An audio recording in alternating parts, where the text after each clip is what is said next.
Every town has a secret, but some secrets don't stay buried. They claw their way to the surface, leaving a permanent scar on the soul of a community. The town of Havenwood seemed immune to such darkness. A quiet corner of the world, with white picket fences and the smell of freshly cut grass in the summer air. A place where children rode their bikes until the streetlights came on, and neighbors still borrowed cups of sugar.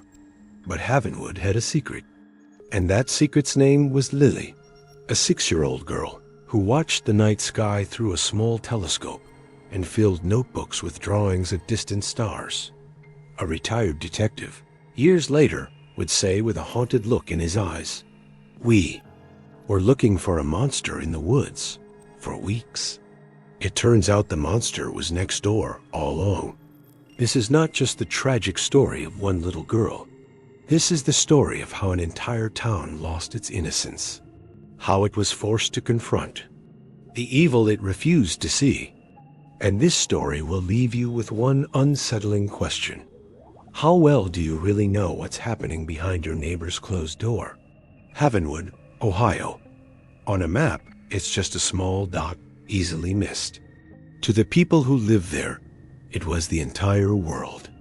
The crime rate was so low, it was a running joke at the sheriff's department. The biggest news in the local paper was usually about the winner of the annual county fair pie contest.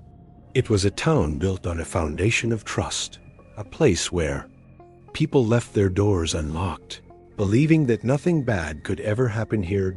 In this idyllic setting lived 6-year-old Lily Peterson. To know Lily was to be charmed by her. She had a laugh that was pure joy, and a mind that was endlessly curious. While other kids were playing with dolls or video games, Lily was exploring the universe. Her most prized possession was a small, slightly dented telescope her grandfather had given her. On clear nights, she would set it up in her backyard, her small face pressed against the eyepiece, whispering the names of constellations she had memorized from a book. Her first-grade teacher, Mrs. Albright, would later recall, Lily was a light. She wasn't just smart, she was wise. She would draw these incredible pictures of Saturn and Jupiter, with details that a 6-year-old shouldn't even know. She once told me she wanted to be the first person to find a new star, so she could name it after her mom. Her mother was Sarah, a single mom who worked as a waitress at the town diner. To the outside world, their bond was inseparable. Pictures filled their small rented house on Elm Street. Lily on Sarah's shoulders at the 4th of July parade, the two of them covered in flour, baking cookies in the kitchen. Sarah seemed to live for her daughter. She worked double shifts to save for a better telescope for Lily's next birthday. She hung every one of Lily's celestial drawings on the refrigerator, a gallery of galaxies in the heart of their home. For a time, their small universe of two was bright and full of promise. They were a familiar welcome sight in Havenwood. The young mother and her stargazing daughter, a perfect picture of resilience and love. That universe began to shrink about a year before everything fell apart. That's when Richard entered their lives. Richard Vance was a newcomer to Havenwood, a contractor who had moved to town for a job. He met Sarah at the diner. He was handsome, charismatic, and he took an immediate interest in both Sarah and her daughter. At first, he was a dream come true. He fixed the leaky faucet in their kitchen that Sarah could never afford to have repaired. He'd bring Lily small gifts books about space, glow-in-the-dark stars for her bedroom ceiling. The people of Havenwood saw a man stepping up, a good man providing a father figure for a little girl who didn't have one. Sarah's friends were happy for her. She seemed less stressed, more hopeful. But then the subtle changes began. They were so small at first, almost imperceptible. Richard would make comments about Sarah's friends. Don't they have anything better to do than gossip? He'd say, convincing Sarah to spend less time with them. He convinced her to quit her job at the diner, telling her he would take care of everything, that she deserved a rest. He took control of her finances, saying he was better with numbers. Slowly, methodically, he was building a wall around her, brick by brick, isolating her from the world she knew. The changes in Lily were more noticeable. At school, the once vibrant little girl became quiet and withdrawn. Her grades began to slip. Mrs. Albright noticed bruises on her arms on 2 separate occasions. When she asked Lily about them, the little girl would just look down at her shoes and whisper the same rehearsed line, "I fell." When Mrs. Albright called Sarah to express her concern, Sarah was defensive, almost panicked. "She's just clumsy. Richard is trying to get her to be more careful. Please don't make a big deal out of it." The neighbors on Elm Street noticed it too. The sound of Lily's laughter was no longer heard from the backyard. The small telescope sat on the porch, collecting dust and covered in rain. The lights in the house seemed to be off more often than they were on. But in a town like Havenwood, people mind their own business. They assume the best. They tell themselves it's not their place to interfere. And so, the house on Elm Street grew quieter and darker, and no one thought to ask why. On the afternoon of October 12th, a Tuesday, that silence was shattered. The 911 dispatch center received a frantic call. The voice on the other end was hysterical, barely coherent. "It was Sarah Peterson. My daughter. She's gone. Lily's gone. I went to check on her and she's not in her room. The back door is open. Oh God, please, you have to help me." Within minutes, 2 patrol cars were screeching to a halt in front of 121 Elm Street. The officers found Sarah pacing in the living room, her face pale and streaked with tears. Richard was there too, but his demeanor was the complete opposite. He was calm, collected. He spoke to the officers in a measured tone, explaining that Lily had been put in her room for a timeout after misbehaving, and when they went to check on her an hour later, she was gone.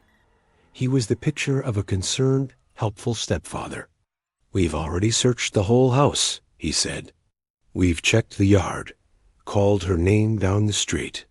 It's like she just vanished." The case was immediately handed to Detective Miles Miller.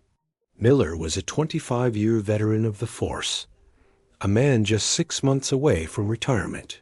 He had seen his share of tragedy, but missing child cases were different. They were the ones that burrowed under your skin. As he stood in Lily's small bedroom, looking at the glow-in-the-dark stars on the ceiling and the half-finished drawing of a rocket ship on her desk, he felt a familiar knot tighten in his stomach. At that moment, he believed he was at the start of a desperate search for a little girl who had wandered off, or worse, been taken by a stranger. He had no idea that he was already standing in the middle of the crime scene. He had no idea the monster he was about to hunt was already watching him with calm, calculating eyes. The news of Lily Peterson's disappearance spread through Havenwood like a wildfire. Within hours, the idyllic, trusting town transformed into the headquarters of a massive search operation. The story led the evening news. Lily's smiling school picture was everywhere on telephone poles, in the windows of every shop on Main Street, on television screens across the state, the communities. Response was immediate and overwhelming. The fire station became a volunteer command center. Hundreds of people, neighbors, teachers, strangers from neighboring towns, showed up, ready to comb through every field, every creek bed, every patch of woods surrounding Havenwood. They brought flashlights and thermoses of coffee, their faces etched with a mixture of determination and fear. Yellow ribbons, a symbol of hope for a missing child, began to appear on every tree and mailbox on Elm Street. The local church held a candlelight vigil, the flickering flames a silent prayer against the encroaching darkness. People who had only known Lily as the little girl with the telescope now spoke of her as if she were their own. The town's collective heart was breaking, but it was also mobilizing. For 2 weeks, Havenwood held its breath. The search was relentless. Teams went out at dawn and came back after dusk, covered in mud and burrs, their spirits sinking with each passing day that brought no news. The media presence grew, with news vans lining the streets, broadcasting the town's anguish to the nation. Sarah and Richard gave tearful interviews, pleading for Lily's safe return. Richard appeared strong, a rock for the distraught Sarah, his arm always around her. He spoke of how much he loved Lily, how he just wanted her home. He was convincing. To the world watching, he was a grieving father. To the town of Havenwood, he was one of them, a man suffering an unimaginable loss. Hope was a fragile thing, but the town clung to it with all its might. They had to believe that Lily was out there somewhere, waiting to be found. As the days turned into weeks, and the search yielded nothing, not a footprint, not a piece of clothing, not a single clue, Detective Miller's focus began to shift. The woods had been searched 3 times over. Every registered offender in a 100-mile radius had been questioned. The theory of a stranger abduction was becoming less and less likely. An uncomfortable truth began to settle in Miller's gut. In the majority of cases like this, the answer lies within the home. He went back over Sarah and Richard's initial statements. And now, away from the chaos of the first night, he saw the cracks. Sarah's timeline of the afternoon kept changing in small but significant ways. Richard's story, however, never wavered. It was perfect. Too perfect. It sounded rehearsed. Miller started digging into Richard Vance's past. What he found was alarming. Richard had a history that hadn't followed him to Havenwood. A former girlfriend from another state had filed a restraining order against him 2 years prior, citing extreme jealousy and controlling behavior. She later dropped the charges, a fact Miller found more suspicious than reassuring. He discovered Richard had declared bankruptcy twice and had a habit of moving to new towns for a fresh start every couple of years. He wasn't the stable, reliable man he appeared to be. He was a transient with a dark pattern. The detective brought Sarah's parents in for an interview. They spoke through tears, admitting they had disliked Richard from the start.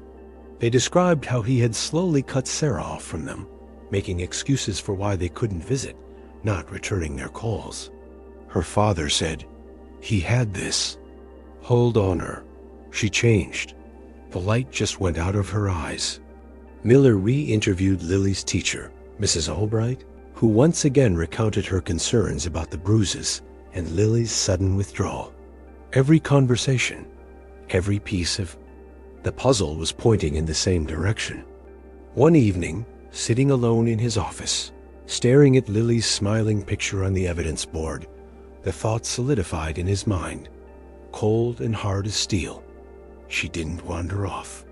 She wasn't taken from the yard. The child never left the house. Armed with a new search warrant and a team of forensic specialists, Detective Miller returned to 121 Elm Street. Sarah and Richard were told to wait at the station.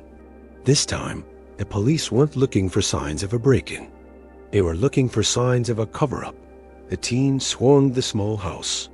They used luminol, which revealed the faint ghostly traces of cleaned-up blood in Lily's bedroom and in the hallway. It was a confirmation of violence, but it didn't tell them where she was. For hours they searched. They checked the attic, the crawl space, the garden. Nothing. It was a young officer, almost at the end of his shift, who noticed it. In the dark, musty basement, behind an old furnace, was a large, heavy storage cabinet. It seemed out of place. Following a hunch, he and another officer struggled to move it away from the wall. Behind it, the concrete wall looked different. A section of it was newer, the mortar a slightly lighter shade of gray. But that wasn't what caught his eye. It was the drywall. A section of the basement wall had been recently covered with a fresh sheet of drywall, hastily painted to match the rest of the room. It wasn't on any of the house's blueprints. Miller gave the order. An officer took a sledgehammer and swung. The drywall shattered, revealing not insulation and wood studs, but a dark, hollow space behind it. The smell that billowed out was horrific. Flashlights cut through the darkness, illuminating a small, crude, soundproofed room. It was no bigger than a closet. There was a bucket in the corner and a thin, filthy mattress on the floor. It was a prison cell. And in the corner of that cell, tucked under the mattress, was a spiral notebook. On the cover, in a child's shaky handwriting, were the words, "My Star Journal." This was the discovery that would break the case and the hearts of everyone who saw it. The first few pages were filled with the innocent drawings of a 6-year-old. The sun, the moon, the planets of the solar system, each labeled with a gold star sticker. But as the pages turned, the drawings transformed. The planets became dark, misshapen circles with bars on them. The stars were replaced by crude drawings of a large, angry stick figure standing over a smaller, crying one. On the last page, there was a single terrifying drawing. A little girl, trapped inside a black box, reaching her hand out towards a single, distant star. Beneath it, one word was scribbled over and over again. Help. It was a visual diary of torture. Lily's light hadn't just vanished. It had been systematically and brutally extinguished. Back at the station, the atmosphere was heavy and cold. Detective Miller walked into the interrogation room where Richard Vance sat waiting, looking bored. Miller didn't speak. He simply slid the Star Journal across the table. Richard glanced at it, his expression unreadable. He pushed it back. That's just her drawing book. She had a wild imagination. His voice was unnervingly calm, detached. For the next 2 hours, he denied everything. He was a master of manipulation, twisting every piece of evidence. The hidden room? It was for storage. The bloodstains? Lily had a nosebleed once. The drawings? She was a troubled child, prone to making things up for attention. He painted himself as the victim, a man trying to bring discipline to an unruly child and support a weak mother. He showed no remorse, no empathy, no humanity. It was like talking to a wall. The interview with Sarah was different. She was in another room, curled into a ball on her chair, trembling. Miller entered quietly and placed the open journal in front of her, turned to the last, desperate drawing. Sarah stared at it, and a sound escaped her throat, a raw, guttural sob of pure agony. The dam of fear and denial she had hidden behind.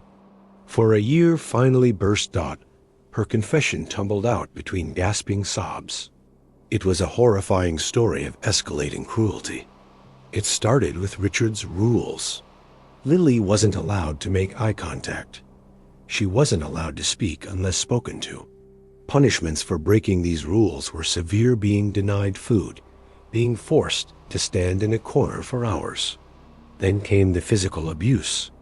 And then, the room in the basement. Sarah confessed that at first, she was too terrified of Richard to do anything. He threatened her, told her if she ever told anyone, he would harm her parents, and she would never see Lily again. He had isolated her so completely that she felt she had no one to turn to. The most chilling part of her confession was her own role. Over time, paralyzed by fear and a twisted sense of self-preservation, she became a reluctant enforcer of his rules. She would be the one to lock Lily in the room, telling herself it was to prevent Richard from doing something worse. She had become a jailer in her own son's nightmare, a participant in the horror, all while praying for it to end. I just wanted it to stop, she wept, her body shaking uncontrollably. I would go upstairs and turn the music on loud so I couldn't hear her crying. I just closed my eyes. The trial of Richard Vance and Sarah Peterson was more than just a legal proceeding. It was a reckoning for the entire town of Havenwood. The small county courthouse was packed every single day. The people who had searched the woods for Lily, now sat in stunned silence, listening to the true nature of the nightmare that had unfolded just down the street. The prosecutor, a sharp, determined woman named Maria Flores, began her opening statement by addressing the jury and the community. "For weeks," she said, her voice ringing with quiet fury, "this town searched for a monster in the dark. But the evidence will show that the monster wasn't a stranger. The monster made dinner in the kitchen, watched television in the living room, and slept down the hall from a little girl whose life he was systematically destroying. This case is not just about the evil one man did. It's about the silence that allowed that evil to flourish." The testimony was gut-wrenching. The officer who found the room broke down on the stand. Detective Miller, his face grim, recounted every lie Richard and Sarah had told. But the most powerful moment of the trial came when the prosecution presented the Star Journal. They projected its pages onto a large screen for the jury to see. The courtroom fell into a dead, horrified silence as the images flickered by. The happy, colorful drawings of space giving way to dark, terrifying scribbles of pain and imprisonment. The defense attorneys did what they could. Richard's lawyer argued he was a man with his own history of childhood trauma, a man who didn't know how to be a parent. Sarah's lawyer argued that she was a classic case of a battered woman, a victim of coercive control who was psychologically incapable of defying her abuser. But against the silent, screaming testimony of Lily's drawings, these arguments felt hollow. In her closing statement, Prosecutor Flores held up the journal one last time. "Look at this," she told the jury. "This is not discipline. This is not a troubled childhood. This is a blueprint for the destruction of a human soul. This is Lily's final message to us. And now, it is your duty to answer her." The jury was out for less than an hour. It was one of the fastest verdicts in a capital case in the state's history. When they filed back into the courtroom, their faces were stone. The verdict was read. Richard Vance, guilty on all counts, including aggravated murder and kidnapping. Throughout the reading, he remained motionless, his face a blank mask of indifference. He didn't flinch. He didn't react. He just stared straight ahead. Sarah Peterson, guilty of felony child endangerment and complicity to murder. As her verdict was read, she collapsed, her body finally succumbing to the full weight of her catastrophic failure as a mother. At the sentencing, the judge removed his glasses and looked directly at Richard Vance. "You are a predator who found the weakest among us and sought not just to harm a child, but to erase her. You took a little girl who loved the stars, and you locked her in a world of total darkness. For this, society has no place for you outside of a cage." Richard Vance was sentenced to life in prison without the possibility of parole. Sarah Peterson was sentenced to 30 years to life. Justice was served, but there was no sense of victory in Havenwood. The trial had ripped the veil off their peaceful existence, exposing an ugly truth beneath. Detective Miller filed his retirement papers the week after the trial ended. The house on Elm Street was eventually sold, but no one ever lived there again. It stands empty, a silent, grim monument to the tragedy. The town of Havenwood was forever changed. The trust was broken. Neighbors looked at each other with a new, unspoken suspicion. The yellow ribbons were gone, but the ghost of Lily Peterson, the little girl who loved the stars, would haunt their quiet streets forever. Lily Peterson loved the stars.